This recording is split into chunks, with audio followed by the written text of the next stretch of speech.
Hello friends, welcome to my channel. Today we are going to talk about Capricorn Ascendant and the predictions for the month of March 23. See, Capricorn Ascendant is the hardest working ascendants in all the signs, having been ruled by Saturn, which itself represents hard work. If they have favorable planets in the first and 10th house, for example, Saturn in the first and Mars in the 10th house, and the ascendant degree is between 21 to 30 degrees, then such people rise to very high positions in their lifetime. Coming to the predictions for the month of March, Sun is going to combine with Saturn in the second house, and Saturn happens to be the ascendant lord for you. Sun and Saturn are staunch enemies. They never get along well with each other, and whenever they combine in any house, they destroy the significations of this house. Now, the positive part about this conjunction here is that the sign is ruled by Saturn, and Saturn is again very strong in Aquarius. So Saturn is going to have an upper hand over Sun here, and till the time Sun is placed here till 14th of March, you will see differences of opinion with your family members, as well as any kind of differences that may arise because of the way people interpret your speech. After 14th of March, Sun will move into the third house where it is going to combine with Jupiter. Jupiter owns the 12th house, which is the house of foreign travels or anything which is unknown, and Sun rules the 8th house of pain and suffering. Further, Jupiter in itself indicates cash flow. So, after Sun's transition in the third house, you will see a sudden increase in the expenditure, which will go on from 15th of March to 31st of March. All of your expenditure will go through the roof. Now, where could this expenditure occur? It could occur because someone elderly in your family falls ill and you take him or her to the hospital, or you plan a foreign trip and you spend money on that journey. Now, coming to Venus, Venus is a highly benefic planet for you, and it is going to be in the third house till 11th of March.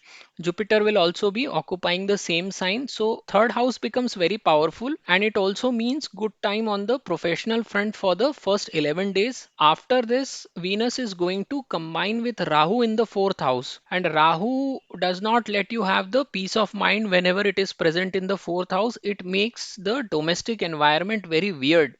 Now, in this case, Rahu will continue to create the same kind of a situation till October 2023, but its combination with Venus in the fourth house would mean that the confusing environment is going to get dialed up. Venus also owns the 10th house, so dissatisfaction from work will also arise. Whether you are doing a service or a business is immaterial. Venus is also the lord of the fifth house. Now, fifth house indicates education as well as speculation. So, the fifth house lord in fourth negates the fifth house. Venus is also powerless in the signs of Mars. So, Venus loses all its power in the Aries sign. So, all the significations that are indicated by Venus, whether it is speculation, specifically in the case of your ascendant, or education, or all the jobs that Venus signifies. So whether it is a high-end fashion or apparel industry, textile manufacturing, gems and jewelries, perfumes, all of them will have an impact in the month of March. And all the Capricorn ascendant people who are doing these jobs related to Venus, they will see a tough time after Venus moves here. So second half of March would become very challenging. All those people who are inclined towards speculation should also not enter into the market after 14th of March. Otherwise, the probability is very high that these people will lose all their money, because this Venus Rahu combination that gets created in the second half of the March is going to be extremely dangerous for blowing up all your capital in your trading account. Now, there are also certain dates where you need to remain cautious, and these dates in the month of March are 1st and 2nd of March, 6th and 7th of March, and 17th and 18th of March. Try to avoid taking any key decisions during these 6 days. So overall, this month is going to be a mixed month for you. The first 11 days are pretty good, but after Venus's movement into the fourth house from 14th of March, the time is going to be slightly difficult for you. So that's the summary for you for this month. I would request you to subscribe to my channel, and thank you very much for watching. नमस्ते दोस्तों, मैं प्रसाद जोशी अपने channel में आपका स्वागत करता हूं।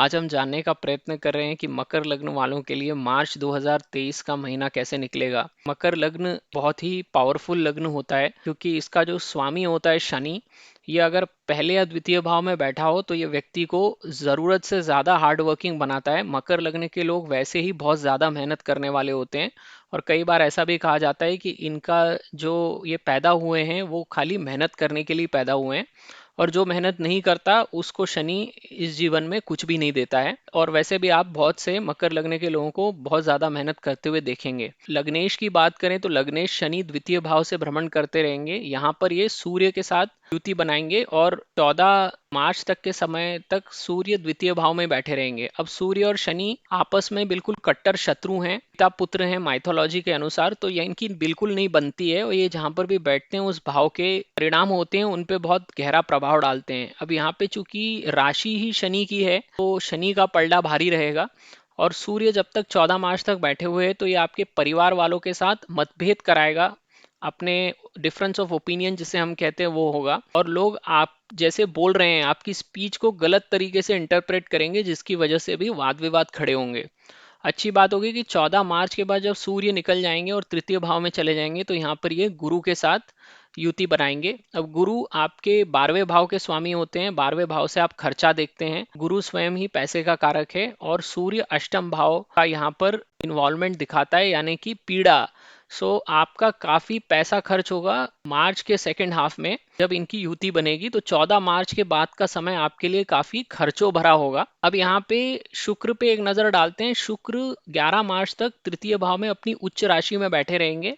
शुक्र आपके लिए कर्म कारक ग्रह हैं, कर्मेश हैं, तो इन जितने भी लोग शुक्र से रिलेटेड जॉब्स में हैं उनके लिए 11 मार्च तक का समय बहुत अच्छा है, क्योंकि इस समय में जो दशमेश हैं वो बहुत अच्छी स्थिति में है।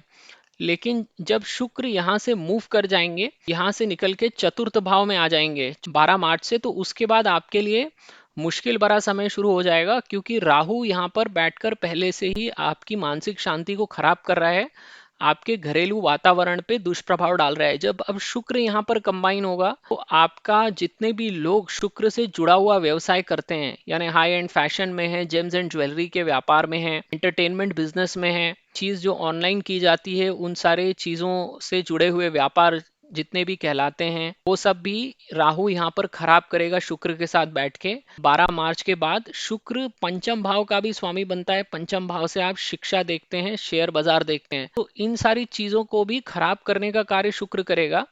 अगर आप शेयर बाजार से जुड़े हुए हैं तो बिल्कुल बाहर हो जाइए। 12 मार्च से लेके 31 मार्च तक संन्यास ले लीजिए स्टॉक मार्केट से, नहीं तो आपका इतना पैसा घुसेगा कि आप उसकी रिकवरी नहीं कर पाएंगे। राहु जब भी शुक्र के साथ कंबाइन करता है तो पैसे को या तो बहुत तेजी से बढ़ाता है या फिर एकदम से गायब कर देता है। अब यहाँ पर राशि जो है वो मंगल की है, मेष राशि है, और मेष राशि में शुक्र बलहीन हो जाता है, तो ये किसी भी तरीके से एक अच्छा कॉम्बिनेशन नहीं कहलाया जा सकता।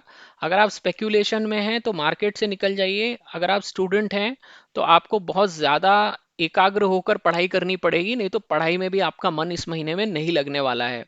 इसके अलावा जैसा मैंने कहा जितने भी लोग शुक्र से जुड़ा हुआ व्यवसाय करते हैं उनके लिए भी मार्च का सेकेंड हाफ जो है वो बहुत मुश्किल भरा समय होगा। अभी गुरु आपके तृतीय भाव से भ्रमण कर रहे हैं जो कि छोटी जर्नीज का स्थान होता है, और गुरु 12वें भाव के भी मालिक हैं, तो आप यहाँ पे खर्चा होता हुआ देखेंगे 15 मार्च से 15 अप्रैल के बीच में। या तो आप कहीं फॉरेन ट्रैवल करेंगे जिस पे आपका खर्चा होगा, या फिर आपके घर के किसी व्यक्ति को आपको हॉस्पिटलाइजेशन के प्रोसेस से गुजरना पड़ेगा जिसकी वजह से आपका पैसा इस एक महीने में खर्च होगा। और इसलिए मैं कह रहा हूँ कि इस समय आपके लिए बहुत खर्चीला होने वाला है।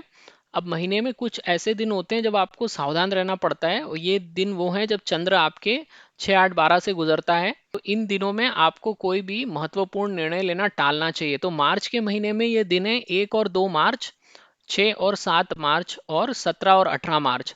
अगर आप कुल मिला के देखेंगे तो इस महीने में आपके दो अलग तरह के फेजेस हैं। पहले 11 दिन जब तक शुक्र तृतीय भाव में उच्च राशि में बैठा हुआ है, प्रोफेशनली आपके लिए बहुत अच्छा है। लेकिन इसके बाद जैसा हमने डिस्कस किया, ये जो अगले 18 दिन हैं 12 मार्च से लेकर 31 मार्च तक, जब शुक्र यहाँ पर कंबाइन करेंगे राहु के साथ, तो ये समय आपके लिए चुनौतीपूर्ण रहने वाला है। तो ये आपकी समरी है इस महीने की। आपको मेरा वीडियो पसंद आए तो मेरे चैनल को ज़रूर सब्सक्राइब कीजिए। ये वीडियो देखने के लिए आपका बहुत बहुत धन्यवाद।